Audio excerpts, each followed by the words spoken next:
पहला, पाकिस्तान ने यह क्लेम किया कि उसने अपने JF-17 से हमारे S-400 व ब्रह्मोस मिसाइल बेस को नुकसान पहुंचाया, जो कि बिल्कुल गलत है।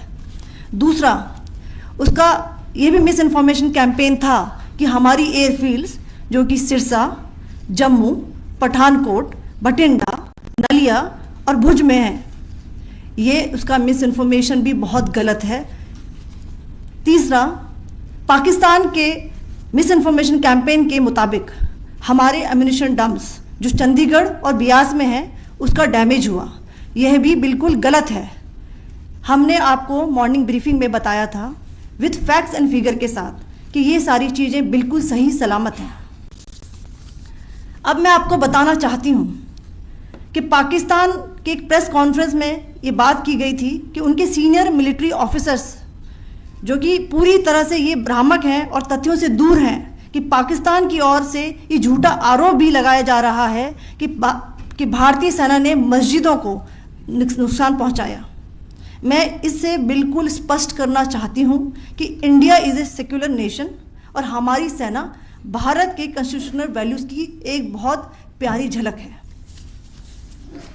इंडियन आर्म्ड फोर्सेस ने पाकिस्तान को बहुत भारी नुकसान पहुंचाया, उनके मिलिट्री इंफ्रास्ट्रक्चर्स को, चाहे वो लैंड एसेट्स हों या फिर उनके एयर एसेट्स।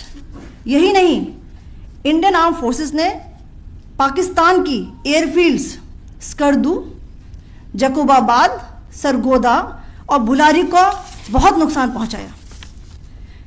इसके अलावा पाकिस्तान के air defence system, radar system, उनको भी एयर स्पेस में अनटेनेबल किया।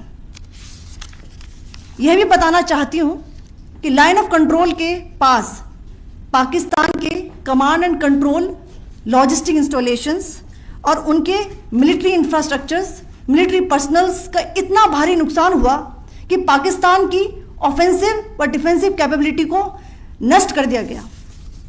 अंत में मैं फिर से ये बात दोहराना चाहूँगी, इंडियन आर्म्ड फोर्सेस पूरी तरह से तैयार है, सतर्क है और भारत की संप्रभुता और अखंडता की रक्षा के लिए पूरी तरह से कमिटेड है।